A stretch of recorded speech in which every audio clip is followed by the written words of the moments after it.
বোনের হক মারছেন, ভাইয়ের হক মারছেন, এখন হাজী সাহেব হয়ে গেছেন, কাজ হবে না। ভাইয়ের কাছে ক্ষমা চাইতে হবে, ভাইয়ের হক ফিরিয়ে দিতে হবে। ঠিক আপনি আমি যেমন আমার ভাই বোনের হক মারলে হক ফিরিয়ে দিতে হবে। যারা দেশের টাকা চুরি করেছে, যারা দেশের জনগণের সম্পদ লুণ্ঠন করেছে, যারা দেশের হাজার কোটি টাকা বিদেশে পাচার করেছে, শুধু হজ উমরা করলে তাদের গুনাহ মাফ হবে না, এই জাতির প্রত্যেকের কাছে তাদের ক্ষমা চাইতে হবে। এত সহজ না। আমাদের শায়েখ মুস্তাকুন নবী কাসিমি বলেন 1000 দানার তসবিহ নিয়ে বসছে।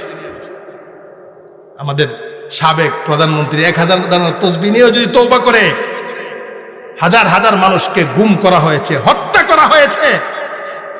এই গুম খুন আর হত্যা, আপনি আমার ভাইকে মেরেছেন, আমি ক্ষমা না করলে, আমি আমাকে দিয়ত না দিলে, আমার পরিবার ক্ষমা না করলে, সারা জীবন তওবা করলেও ক্ষমা হবে না। কথা বলেন ঠিক কিনা?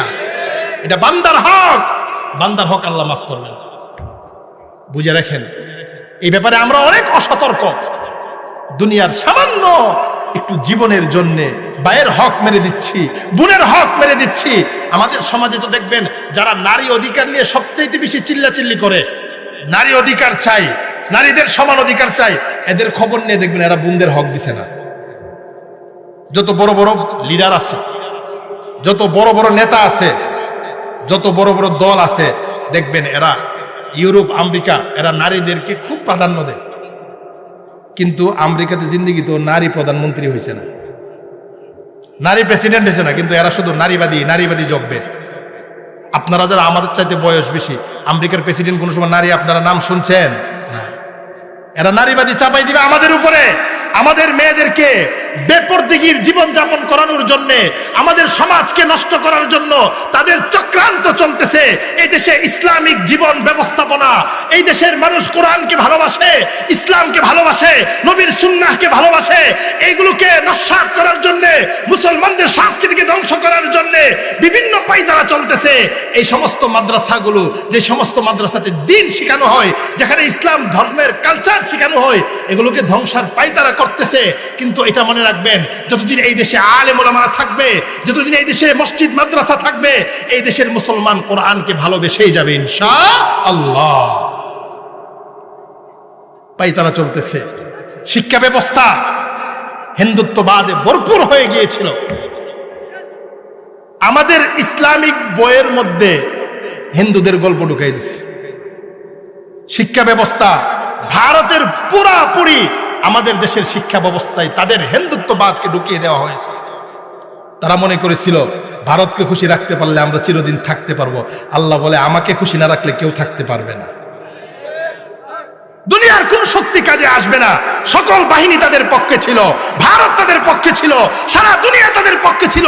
আল্লাহ বলছে, ফামা কানা লাহু মিন ফিয়া ইয়ানসুরুনাহু মিন দুনিল্লাহ। কারুনকে আল্লাহ ধ্বংস করতেছিল, কারুনকে আল্লাহ বলতেছিল, কারুনের এত বাহিনী, এত সম্পদ। আল্লাহ বলে, তার গজব যখন আসছে, তাকে যখন মাটি পাকড়াও করেছে, আমার সাহায্য ছাড়া তার কোনো সাহায্য সেদিন কাজে আসে নাই। সুবহানাল্লাহ। ঠিক যারাই ক্ষমতা থেকে গিয়েছে, যারাই সামনে ক্ষমতায় আসবে, এটা মনে করেন না যে আপনার বাহিনী আপনার পক্ষে আসবে, আপনার দল আপনার পক্ষে আসবে। রব্বে কাবার কসম করে বলি, আল্লাহর সাহায্য ছাড়া কোনো মুসলমান কোনোদিন সফল হতে পারে না। শর্ত আছে। খুন খারাপি করলাম, দেশের টাকা চুরি করলাম, আর এখন জেলখানাতে বসে বললাম তওবা তওবা। এত সহজ না, তওবা এত সহজ না।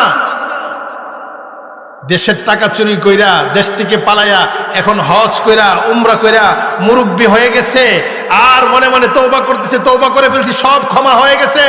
না, এই জাতির প্রত্যেকটা টাকার জন্য প্রত্যেকটা মানুষের কাছে ক্ষমা না চাওয়া পর্যন্ত তাদের এই গুনাহ আল্লাহ মাফ করবেন। তওবার জন্য শর্ত আছে, 3টা শর্ত। বলেন কয়টা শর্ত? 3টা। কেউ কেউ বলেন 4টা। মনোযোগ দিয়ে শোনেন। 1 নাম্বার তওবার জন্য শর্ত হইল, আমি যে গুনাহ করছি এই গুনাহ চিরতরে ছাড়তে হবে, চিরতরে ছাড়তে হবে। 2 নাম্বার, আমি যে গুনাহ করছি এই গুনার প্রতি আমি লজ্জিত হতে হবে, শর্মিন্দিগি প্রকাশ করতে হবে। আল্লাহ, আমি লজ্জাবোধ করতেছি, আমি লজ্জিত, আমি এই গুনাহ করছি, জিন্দেগিতে আমি আর এই গুনাহ করব না। 3 নাম্বার, ভবিষ্যতে এই গুনাহ আর করব না। গুনাহ একবারে ছেড়ে দেওয়া, গুনার প্রতি লজ্জিত হওয়া, ভবিষ্যতে এই গুনাহ করব না। 4 নাম্বার হলো যে সমস্ত বান্দার হক আমি মেরে দিছি, ভাইয়ের হক মেরে দিছি। ভাইয়ের হক মারিনি আপনাদের এলাকাতে? আসতে কইতেছেন না? আমাদের বাড়ি কুট্টাপাড়া, আমাদের এলাকাতে মারে। আপনাদের এলাকাতে মারে কিনা আমি জানি না। বোনের হক মারে না? হ্যাঁ, প্রতিবেশীর হক মারে। এই হক সারাদিন মসজিদে বসে তসবি টানলেও এই হক মাফ হইব না। এই হক আদায় করতে হইব, নাহলে মাফ চাইতে হইব।